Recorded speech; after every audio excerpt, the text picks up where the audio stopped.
Hi students, very good morning. Myself Akshay Thakur. Welcome to our YouTube channel Study Guru. So today I am going to deliver you a lecture about chemical reaction. So let us study.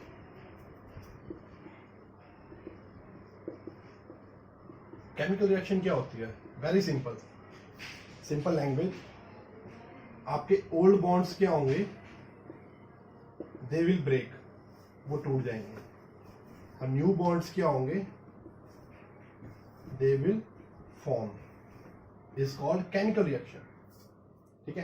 अब chemical reaction में क्या होता है, आपके old bond टूट जाते हैं, new bond बन जाते हैं. हम उसको क्या बोलेंगे, केमिकल रिएक्शन. सेकेंड टर्म आती है हमारे पास केमिकल इक्वेशन. हम बेसिक पढ़ेंगे पहले, फिर हाई लेवल पे जाएंगे. That is chemical equation.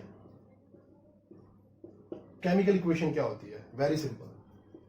Symbols की फॉर्म में किसको रिप्रेजेंट करना है? केमिकल रिएक्शन को. उसको क्या बोलेंगे? Chemical equation. For example C+O2 क्या बन गया? CO2. ठीक है.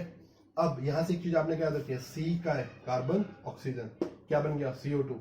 सो इस रिएक्शन में जिसमें एनर्जी रिलीज होती है, एनर्जी इज रिलीज्ड, इस रिएक्शन को क्या बोलेंगे हम? An exothermic. Exothermic reaction.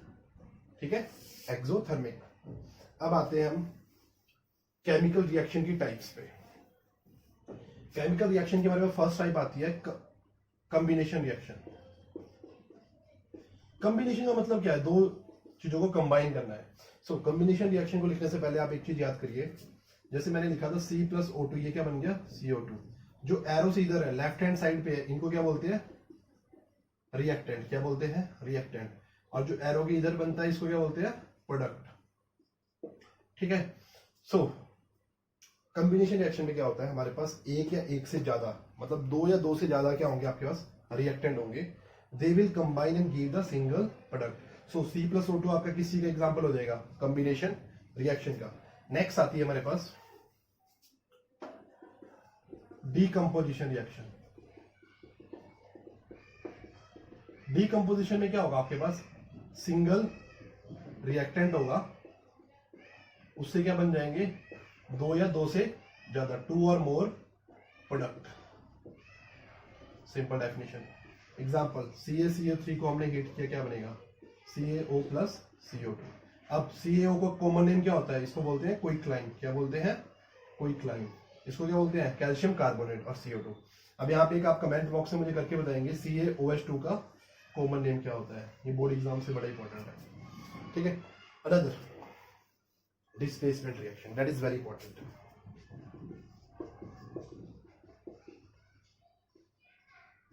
Displacement reaction क्या होती है? डिस्प्लेसमेंट रिएक्शन में क्या होगा, आपका जो हाईली रिएक्टिव मेटल होती है वो लेस रिएक्टिव को डिस्प्लेस कर देती है सॉल्यूशन में से. जैसे कॉपर सल्फेट है, प्लस मैंने आयरन डाल दी, तो क्या बन जाएगा? FeSO4 प्लस ये कॉपर, क्योंकि आयरन क्या है? More reactive. ठीक है.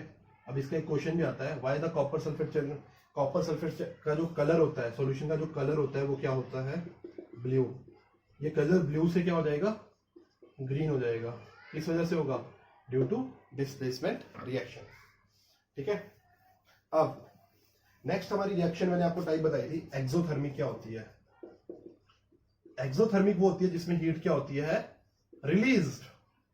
आप मुंह के आगे हाथ लगाइए, आप देखेंगे आपके हाथ पे आपको गर्माहट महसूस होगी. That is called exothermic reaction. यानी सबसे सिंपल यही रहेगा हमारा C+CO2.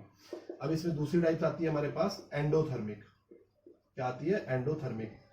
एंडोथर्मिक रिएक्शन वो रिएक्शन होती है जिसमें हीट क्या होती है? एब्जॉर्ब. अब एब्जॉर्ब का मीनिंग क्या होता है? उस रिएक्शन को करने के लिए हमें हीट खुद देनी पड़ती है. मतलब उस रिएक्शन को या तो हम बर्नर के ऊपर करते हैं या हीट अप करते हैं. फॉर एग्जाम्पल CaCO3, इसको हम हीट करेंगे तो क्या बनेगा? CaO plus CO2. आपका यही रिएक्शन का एग्जांपल मैंने किसमें लिया था? डीकंपोजिशन रिएक्शन में. और यही एंडोथर्मिक रिएक्शन का एग्जांपल है. Another oxidation. ये छोटी छोटी टर्म्स है जो बहुत ही इंपॉर्टेंट है फर्स्ट चैप्टर से, और आपके बोर्ड के लिए सारे क्वेश्चंस बन रहे हैं. ऑक्सीडेशन की बहुत ही सिंपल सी एक डेफिनेशन होती है, ऑक्सीजन एडिशन. ऑक्सीजन का ऐड करना, दैट इज कॉल्ड ऑक्सीडेशन. या और क्या होगा? Loss of electrons. क्या होगा, लॉस ऑफ इलेक्ट्रॉन्स। अब थोड़ा इलेक्ट्रॉन के बारे में मैं आपको ओवरव्यू बता देता हूँ, हमने 9th क्लास में पढ़ा होगा। हमारे पास एक एटम होता है, ठीक है।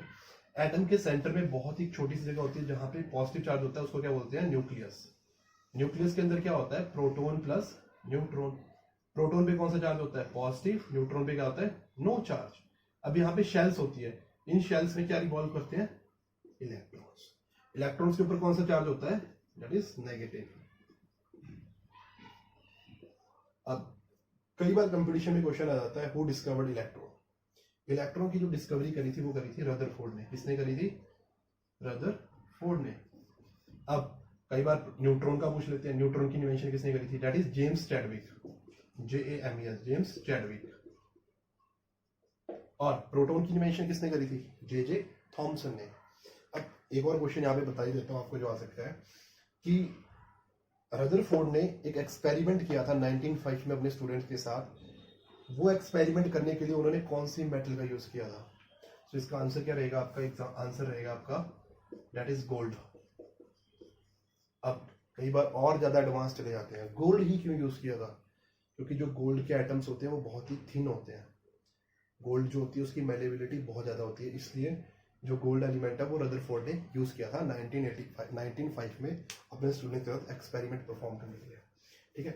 ऑक्सीडेशन क्या होता है, that is loss of electrons और एडिशन ऑफ ऑक्सीजन। अब एग्जांपल देखिए ऑक्सीडेशन का कैसे होगा। जैसे ये हमारे पास सोडियम है, ये क्या है, सोडियम Na। सोडियम का एटॉमिक नंबर कितना होता है, 11, ठीक है। Na, इसमें से एक इलेक्ट्रॉन का लॉस हो जाता है, Na पॉजिटिव बन जाता है, तो मतलब इसमें कितने इलेक्ट्रॉन रह जाते हैं, 10 क्या रह जाएंगे, इलेक्ट्रॉन। प्रोटॉन कितने रहेंगे दोस्तों, 11 ही। क्लियर है, यानी Na से Na पॉजिटिव बन रहा है, मतलब Na में कितने थे, 11 ही क्या थे, प्रोटॉन, और 11 ही क्या थे, इलेक्ट्रॉन।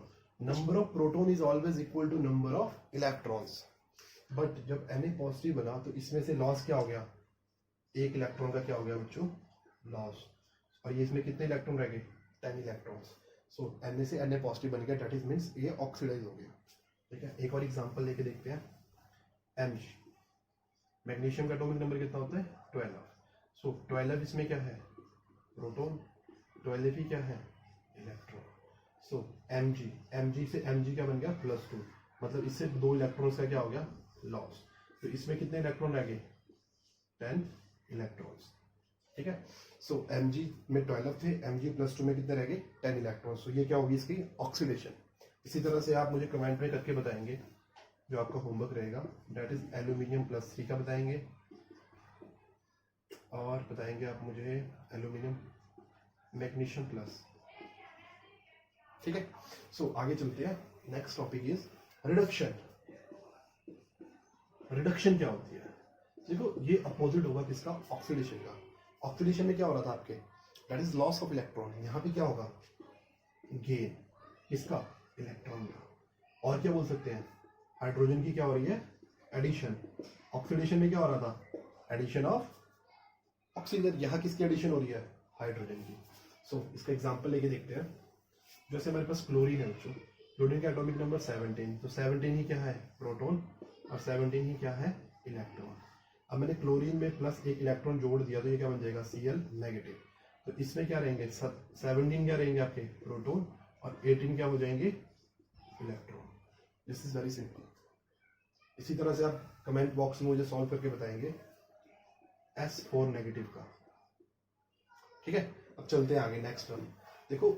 अब जो अगली टर्म है हमारी, दैट इज रिडॉक्स। क्या है, रिडॉक्स।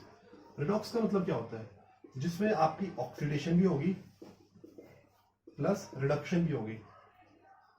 मतलब क्या है, आपकी ऑक्सीडेशन और रिडक्शन साथ साथ होगी, उस रिएक्शन को क्या बोलेंगे हम, दैट इज रिडॉक्स, ठीक है। अब हम आगे बढ़ते हैं, एक जो आपका फर्स्ट चैप्टर में आता है। अब वो कंपाउंड बताइए जो आपका फोटोग्राफी में यूज होता है। फोटोग्राफी के लिए आपका सिल्वर ब्रोमाइड यूज होता है, दैट इज सिल्वर ब्रोमाइड। अब एक और रिएक्शन आती है, that is photochemical decomposition.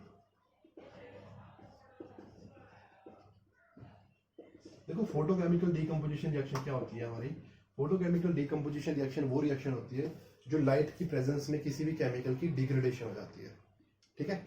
So photochemical reaction को अवॉइड करने के लिए हम क्या करते हैं, एम्बर्ड कलर्ड बॉटल्स का यूज करते हैं लैब में, एम्बर्ड कलर्ड बॉटल्स। ठीक है, कौन सी बॉटल यूज होती है, एम्बर्ड कलर्ड बॉटल्स। इसी बॉटल्स में हम सारे अपने केमिकल्स को रखते हैं जो फोटोकेमिकल रिएक्शन करते हैं।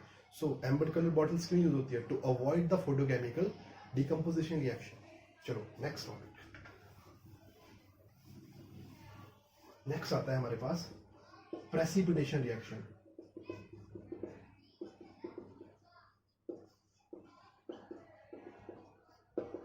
अब प्रेसिपिटेशन रिएक्शन क्या होती है, वेरी सिंपल, सिंपल याद रखना है। Precipitate means insoluble salt. क्या होता है, insoluble salt.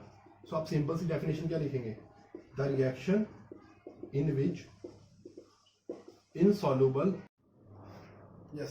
So next topic is precipitation reaction. ये प्रेसिपिटेशन रिएक्शन क्या होती है, देखो आपने सिंपल याद रखना है। प्रेसिपिटेट का मीनिंग क्या होता है आपका, इनसॉल्युबल सॉल्ट। इनसॉल्युबल सॉल्ट मतलब जो घुलते नहीं है, मिक्सअप नहीं होंगे। ठीक है। सो प्रेसिपिटेशन रिएक्शन क्या होगी, the reaction in which insoluble salt is form is called precipitate reaction. Example हम वेरी सिंपल लेंगे, AgCl प्लस NaNO3। तुम्हारे पास क्या बन जाएगा, एक मिनट यहाँ पे थोड़ी मिस्टेक हो गई है बच्चों, देखो ये होगा प्लस AgNO3 प्लस NaCl। ठीक है, ये जो रिएक्शन होती है ये सिल्वर की एक्सट्रैक्शन के लिए होती है। आप लोगों को Ag का एटॉमिक नंबर याद होना चाहिए। आप मुझे कमेंट बॉक्स में करके बताएंगे what is the atomic number of Ag। ठीक है, NaCl, AgNO3 NaCl के साथ रिएक्शन करेगा तो क्या बनेगा, AgCl। अब AgCl क्या होता है, AgCl जो होता है वो इनसॉल्युबल होता है। अब कई बार क्वेश्चन आता है कंपटीशन में, NTSC में आ जाता है, what is the colour of AgCl। AgCl का कलर क्या होता है, व्हाइट कलर के प्रेसिपिटेट बनते हैं।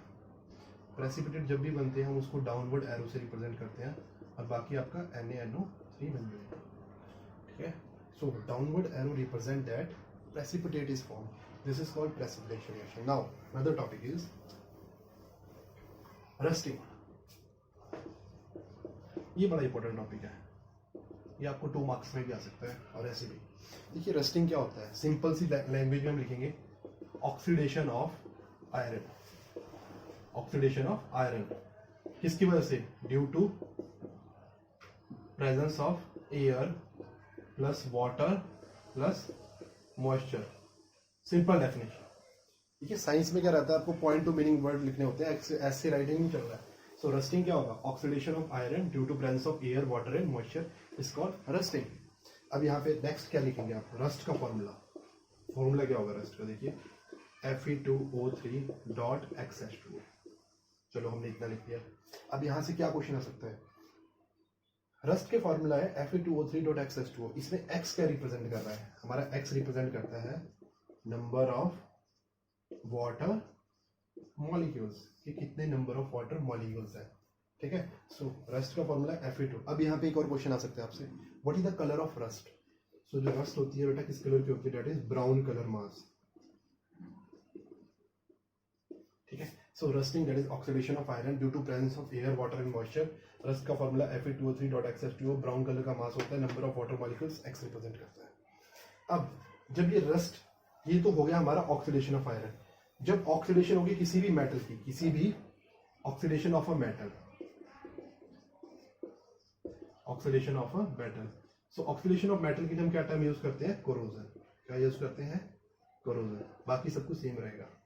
ठीक है, जैसे हमारा क्या होता है, फॉर एग्जांपल चांदी का कलर क्या हो जाता है, ब्राउन हो जाता है, that is the corrosion. That is another topic, rancidity. This is the last topic. अब देखिए रेंसिडिटी क्या होता है, ये होती है हमारी oxidation of food. Oxidation of food, हमारे फूड में ऑक्सीडेशन हो जाएगी तो क्या हो जाएगी, रेंसिडिटी। अब यहाँ पे आपको क्वेश्चन क्या आ सकता है, रेंसिडिटी की वजह से फूड में क्या होगा, फाउल स्मेल आ जाएगी। ठीक है, हमें रेंसिडिटी को रोकना है तो हम क्या यूज करेंगे, एंटीऑक्सीडेंट यूज करेंगे। इसका एक जीता जाता है एग्जांपल आप लोग घर में देखते होंगे कि जो अचार बनाते हैं उसमें सिरका डालते हैं। ठीक है, सिरका को इंग्लिश में क्या बोलते हैं बच्चों, विनेगर। और इसका नेम क्या होता है, एसिडिक एसिड। फॉर्मूला क्या होगा, CH3COOH। ठीक है, और क्या बोलेंगे इसको, इथेनोइक एसिड। ठीक है, सो रेंसिडिटी का मीनिंग क्या होता है, oxidation of fat, foul smell हो जाएगी, एंटीऑक्सीडेंट। अब एंटीऑक्सीडेंट क्या है, दो ही बताऊंगा मैं आपको, BHA एंड BHT। इनकी फुल फॉर्म क्या है, BC होगा ब्यूटेलेटेड हाइड्रोक्सी एनिजोल, ये होगा आपका BUTYLAT ब्यूटेलेटेड हाइड्रोक्सी एनिजोल, और यहाँ पे T से क्या हो जाएगा, toluene, rest other is same. So rancidity को अवॉइड करने के लिए हम फूड में क्या करते हैं, एंटीऑक्सीडेंट। अब यहाँ पे एक और एग्जांपल लेते हैं, आप लोगों ने सभी ने चिप्स खाए होंगे, ये हमारा चिप्स का पैकेट है। अब कई बार क्वेश्चन आ जाता है इसमें कौन सी गैस होती है, नाइट्रोजन। क्यों होती है नाइट्रोजन, नाइट्रोजन क्यों होती है, नाइट्रोजन इसलिए होती है क्योंकि जो नाइट्रोजन होती है वो, यस। सो अब हम बात करेंगे चिप्स के पैकेट में नाइट्रोजन क्यों होती है। ये हमारा चिप्स का पैकेट है, इसमें कौन सी गैस होती है, नाइट्रोजन। क्यों होती है, because it act as a antioxidant. ये चिप्स के अंदर जो हमारे पोटैटो होते हैं उनको क्रिप्स रखती है और ऑक्सीडेशन से उनकी प्रिवेंशन करती है। अब एक क्वेश्चन लेते हैं, हम लोग सांस ले रहे हैं, ठीक है, रेस्पिरेशन और ब्रीथिंग में क्या फर्क है, ये भी इसी चैप्टर में आता है।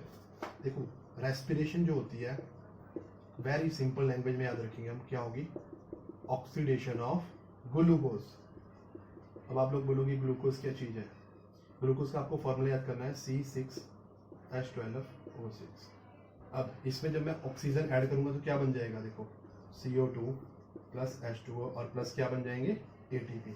अब आप मुझे बताएंगे कि ATP कहाँ पे बनती है सेल में, पावर हाउस ऑफ सेल में बनती है, that is mitochondria. But my question is, जो हायर लेवल के लिए है, NTSC में पूछा जाएगा, ग्लाइकोलिसिस में जब in the presence of aerobic respiration होती है हमारी, तो कितने ATP मॉलिक्यूल बनते हैं, आप मुझे कमेंट करके बताएं, और एनारोबिक में कितने बनेंगे ATP। This is your homework. So जो रेस्पिरेशन होती है that is oxidation of glucose. So इसीलिए रेस्पिरेशन को क्या बोलते हैं हम। अब देखो इसमें क्या बन रहा है, इसमें एनर्जी रिलीज हो रही है। सो रेस्पिरेशन किस तरह की रिएक्शन हो जाएगी बच्चों, अभी हमने पढ़ा था, जल्दी क्विक, कौन सी होगी, क्या हो रहा है रेस्पिरेशन में, that is exothermic reaction. This is all about the first chapter. इसकी नेक्स्ट वीडियो में हम NCERT के क्वेश्चन सॉल्व करेंगे और थोड़े कंपटीशन के क्वेश्चंस करेंगे। Thank you so much guys. आप इस वीडियो को लाइक करें और शेयर करें और ग्रुप्स में शेयर जरूर करें जो 10th के स्टूडेंट्स और जो NTSC के लिए प्रिपरेशन कर रहे हैं। Thank you so much. भाई फाइट लग गई चाइना